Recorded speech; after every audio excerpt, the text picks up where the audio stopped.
नमस्कार। महिला महाविद्यालय की ऑनलाइन कक्षाओं में आपका स्वागत है। मैं रतिराम कक्कड़, व्याख्याता हिंदी। आज का बिंदु हमारा बीए पार्ट 3 के प्रथम प्रश्न पत्र से लिया गया है। हम पिछले अध्याय में साठोत्तरी कविता के प्रमुख कवि सुदामा पांडे धूमिल की काव्य रचना प्रौढ़ शिक्षा का अध्ययन कर रहे थे।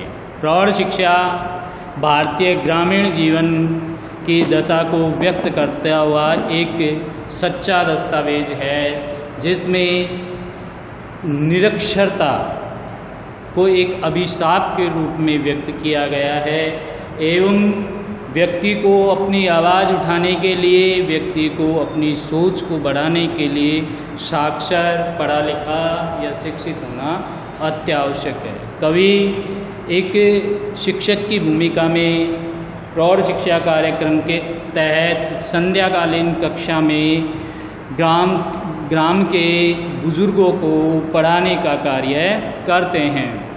वे क्योंकि सारे दिन भर तो जो ग्रामीण हैं वो कृषि के कार्य में व्यस्त रहते हैं अथवा वे अपने पशुओं के साथ व्यस्त रहते हैं। इस स्थिति में उनके पास केवल पढ़ने का समय संध्या के समय ही होता है, इसलिए वे उस कार्य को संध्या के समय ही संपादित करते हैं। कवि उनको पढ़ाते हैं और साथ ही उनमें जागृति पैदा करते हैं कि उनकी हालात आज किस प्रकार की है और अगर वो शिक्षित हुए तो उनकी हालात किस प्रकार से सुधर सकती है। संध्याकालीन परिस्थिति का गांव चौपाल ठेठ देहात का जो चित्रण कविता के अंदर चित्रित किया गया है वह वाकई ही मोहक है। और बिना पढ़ा लिखा जो व्यक्ति होता है, जो साक्षर भी नहीं होता है, वो शताब्दियों के अंधकूप में पड़े के समान कवि बताता है। साथ ही जब उनसे कोई सवाल पूछा जाता है तो वो अपने पशुओं की पूँछ टटोलने लग जाता है और जहाँ उसको बोलना चाहिए अर्थात किताब, पत्र पत्रिका या शिक्षा के जगत में जहाँ उसको वाकई में ही बोलना चाहिए, कवि कहता है कि वह जान भरोसा चुप है। और अचानक ही साक्षरता प्रोग्राम के आ जाने से वह साक्षर हुआ है, वो कुछ अक्षर बनाना सीखा है, कुछ अक्षर पहचानना सीखा है। जो सदियों से अंधकार में जी रहा था, अचानक ही वह टूटते टूटते तनकर खड़ा हो गया है और जो कल तक उनके लिए पशुओं को बांधने की जगह थी, आज वो पंचायत भवन बन गए हैं। अर्थात वर्तमान में प्रचलित साक्षरता अभियान के अंतर्गत प्रौढ़ शिक्षा व्यवस्था का जो कार्यक्रम चला है उसने व्यक्ति के अंदर जीने की चाहत जगा दी है। कवि किसी संध्या का चित्रण करते हुए कहते हैं कि ग्रामीण इकट्ठे हो गए हैं और शिक्षक भी वहाँ पहुँच गया है। वो कहता है क्योंकि हमारे गांव में अभी तक भी क्या है, पर्याप्त रोशनी की व्यवस्थाएं नहीं है। तो उस वक्त तो लालटेन ही थी और लालटेन का भी उन्होंने चित्रण किया है कि पेड़ पे लगी हुई कील में इसको लटका दो और हाँ अब ठीक है, आज का सबक शुरू करते हैं।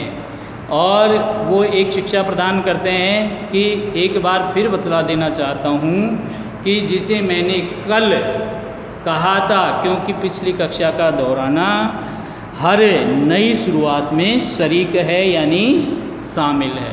कल मैंने कहा था कि वे दुनिया जिसे ढकने के लिए तुम नंगे हो रहे थे, अर्थात कवि कृषकों से जो कपास पैदा करते हैं, ऊन पैदा करते हैं या फिर जाके मिलों में काम करने वाले मजदूर हैं, उनकी और इशारा करते हुए कहते हैं कि मैंने कहा था कि वह दुनिया जिसे ढकने के लिए तुम नंगे हो गए थे, अर्थात तुम मीलों में मजदूरी करते हो, खेतों में मजदूरी करते हो, कपास पैदा करते हो, मीलों में वो कपड़ा बनता है, उस कपड़े को जो पैसे वाला होता है, पूंजीपति होता है, वो खरीद लेता है, पहन लेता है, और उसको पहनाने वाले जिन्होंने इसके लिए मेहनत की, अर्थात मीलों के मजदूर, खेतों के किसान, वो नंगे ही रह गए, नग्न रह गए, उनको वो चीज़ प्राप्त हुई ही नहीं। जिस प्रकार हम देखते हैं कि जैसे सड़क होती है, सड़क पर जो मजदूर कार्य करता है, गोटियां तोड़ता है, पत्थर को तोड़ता है,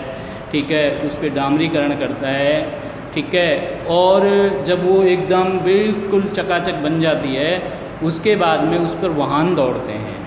वाहन सिर्फ धनाढ़े लोग, पूंजीपति लोगों की जद में होता है, वो बहुत तेज़ गति से निकलते हैं, और वो ही मजदूर जिसने उन सड़कों का निर्माण किया, अगर उन सड़कों पर पैदल चल रहा है तो निश्चित ही उसको दूर हटना पड़ जाता है, क्योंकि मृत्यु हो सकती है उसकी, मर सकता है वो। उसे अब आप सोच के देखिए कि जिन मीलों में जो काम कर रहे थे उनको वो वस्त्र उनको नहीं प्राप्त हुए, जो वस्त्र वो बना रहे थे उनके तो अधिकारी वो पूंजीपति हुए। जिस प्रकार जिस मजदूर ने सड़क बनाई वो मात्र चल तक नहीं सकता है उस पर, उसको तो साइड की जो पगडंडी होती है उसी पर चलना होता है, क्योंकि उसके पास तो कोई वाहन थोड़ी ना है। उसी दिन उधड़ गई थी जिस दिन हर भाषा तुम्हारे अंगूठा निशान की स्याही में डूबकर मर गई थी। कवि कहता है असलियत में तुम जब नंगे नहीं हुए थे, जब मील में मजदूरी कर रहे थे, खेतों में किसानी का काम कर रहे थे, उस वक्त तुम नंगे नहीं हुए थे। तुम तो जब ही नंगे हो गए थे जब जाकर के तुम्हें दस्तखत करने के लिए कहा और आपने अंगूठा आगे कर दिया, और अंगूठा निशान की जो स्याही है उसी में तुम्हारा भविष्य हमेशा के लिए डूब के मर गया था।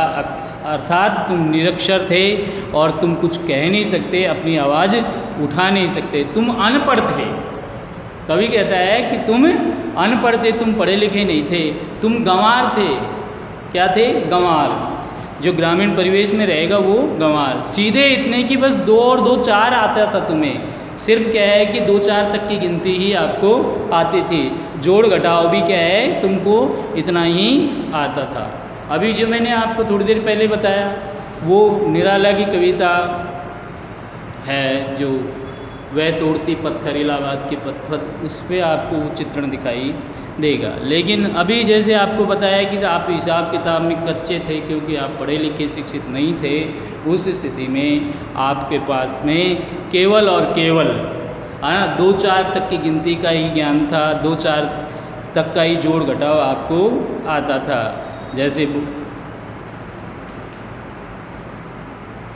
जैसे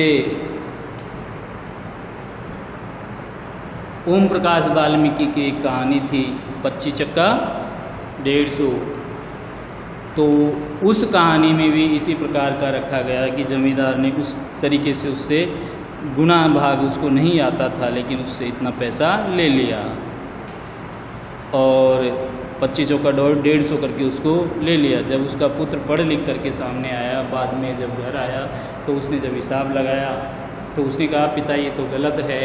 उस स्थिति में पिता ने उसको डांटा कि तू कब से उस हमारे जमींदार, हमारे अन्नदाता, हमारे ईश्वर समान मालिक से बड़ा विद्वान हो गया। तो वो चीज़ इस कविता में भी सामने आती है। मगर चालाक सुराजिए आज़ादी के बाद के अंधेरे में अपने पुरखों का रंगीन बलगम और गलत इरादों का मौसम जी रहे थे। अपने अपने दराजों की भाषा में बैठकर गर्म कुत्ता खा रहे थे, सफ़ेद घोड़ा पी रहे थे। कवि कहता है कि जिन लोगों ने आज़ादी में अपना योगदान दिया और हम स्वराज प्राप्त करने में सक्षम हुए, उन स्वराजियों को देश की आज़ादी के बाद में राज्य की प्राप्ति हुई, वही सत्ता में क्या है बैठे। आज़ादी के बाद के अंधेरे को वो देख नहीं पाए, अर्थात देश की हालत किस प्रकार की थी इसको वो देख नहीं पाए। जिन लोगों के अथक प्रयास से देश आज़ाद हुआ, उन लोगों को सत्ता प्राप्त हुई और वो ही अपने देश की जो हालात थी, और उस वक्त की तो क्या 70 वर्ष बाद भी देश उसी स्थिति में खड़ा है जहाँ सैकड़ों साल पहले खड़ा था। अगर हम किसी रोड से 2-5 किलोमीटर अंदर जाते हैं तो हमको पता लगता है कि आज भी ग्रामीण भारत किस प्रकार से जी रहा है। तो बस वही बात कवि ने कहने का प्रयास किया है कि आज़ादी के बाद के अंधेरे में अपने पुरखों का बलगम, रंगीन बलगम और गलत इरादों का मौसम जी रहे थे। वे लोग अपने अपने आलीशान दफ्तरों में बैठे विकास के एजेंडे बनाते, विकास के कार्यक्रम बनाते, लेकिन धरातल पर वो कभी लागू ही ना हो पाते। क्यों? क्योंकि वो लोग जिनको सत्ता प्राप्त हुई वो गलत इरादों का मौसम जी रहे थे। अपने अपनी दराजों की भाषा में बैठकर वो बड़े बड़े लच्छेदार भाषण देते, वो बड़ी बड़ी बातें करते, बड़ी बड़ी घोषणाएं करते, लेकिन उन सबको धरातल पर लागू करना अत्यंत कठिन था, अर्थात वो कभी लागू हो ही नहीं पाई। वो तो अपने ऐशो आराम के जीवन में क्या है मग्न थे, वो मांसाहार कर रहे थे, यानी कि गरम कुत्ता खा रहे थे, यानी मांसाहार कर रहे थे, शराब का सेवन कर रहे थे। गरीब ग्रामीण भारत, ग्रामीण जीवन का भारतीय जो जनमानस है उसकी पीड़ा को तो वो समझने में असमर्थ ही रहे थे, अर्थात वो कुछ खास चमत्कार उनके लिए नहीं कर पाए। जो जन्म से हमारे आज़ादी के साथ ही, जन्म से नहीं, आज़ादी के साथ ही जो हमारी समस्याएं थी, मूलभूत जो समस्याएं थी, वो शिक्षा, बेरोजगारी, चिकित्सा, रोड, बिजली, पानी, ये जो हमारी मूलभूत आवश्यकताएं थी, ज़रूरतें थी, वो आज तक हल नहीं हो पाई। कवि किसी भी दृष्टिकोण से गलत नहीं कह रहा है, वो उस वक्त तो छोड़िए, आज तक भी सही नहीं हो पाई।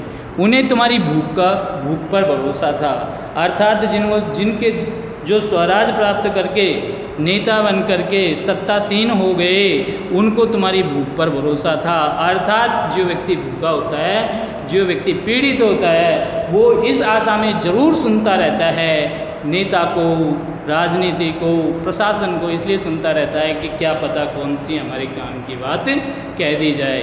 सबसे पहले उन्होंने एक भाषा तैयार की, संविधान की कह लो, न्याय की कह लो, जो तुम्हें न्यायालय से लेकर नींद के पहले की प्रार्थना तक गलत रास्तों पर डालती है, यानी कि तुम्हारे आवेदन तक है ना गलत ढंग से निरस्त कर दिए जाते हैं। वो भाषा इतनी कठिन है, वो कार्य इतने कठिन है, अर्थात कवि हमारा ध्यान सरकारी तंत्र, दफ्तरी जीवन, दफ्तरों का हाल, न्याय प्रणाली, सभी पर ध्यान केंद्रित करना चाहता है और कहता है कि तुम्हारा जो आवेदन, तुम किसी कार्य के लिए, जैसे लोन है, किसी और सुविधा के लिए, आप क्या है कि जो आप अपना प्रार्थना पत्र देते हो वो गलत ढंग से क्या कर दिया जाता है, निरस्त कर दिया जाता है। अर्थात आपकी जो याचिका है उसको सुने बगैर ही क्या कर दी जाती है, उसको डस्टबिन में डाल दिया। तुम्हें पता भी नहीं चलता है कि किन कारणों से या किन खामियों की वजह से ऐसा हो गया है।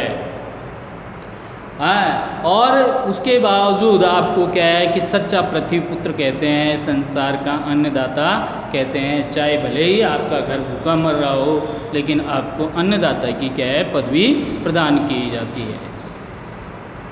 और इससे क्या है कि किसान में चुप रहने की जो मानसिकता है, उसके लिए कवि कहता है, मगर तुम्हारे लिए कहा गया हर वाक्य एक धोखा है जो तुम्हें दलदल की ओर ले जाता है। कवि प्रस्तुत जो राजनीतिक व्यवस्था है, शासन तंत्र है, उसके लिए कहता है कि जो तुम्हारे सामने तुम्हारे हित के लिए जो कहा जाता है, वो हर जो योजना आपके लिए सामने आती है, निकल के सामने आती है, या चुनाव के समय वादा किया जाता है, या चुनाव से पूर्व जो वादा किया जाता है, कवि कहता है कि वो सब एक धोखा है और आपको लगातार सतत एक दलदल की ओर ले जाता है। मात्र आप उसमें जा कर के फंस जाते हैं। बड़े बड़े लच्छेदार भाषण दिए जाते हैं, वादे किए जाते हैं, लेकिन उसको धरातल पर पूरा नहीं किया जाता है। लहलाती हुई फसलें तुम्हारा भाग्य है, बहती हुई नदियाँ, उड़ती हुई चिड़िया, ये तुम्हारी पहचान है। यह सब तुम्हें गूंगा करने की चाल है। आपको प्रकृति का पुत्र माना जाता है, जो फसलों के साथ, नदियों के बहने के साथ तुम्हारा जीवन जोड़ा जाता है। लेकिन इन सब बनी बनाई बातों से तो पेट नहीं भरता है, इन सब उपाधियों से तो पेट नहीं भरता। क्या तुमने कभी सोचा कि तुम्हारा जो बुरा हाल है इसकी वजह क्या है? किसान की बुरी हालत के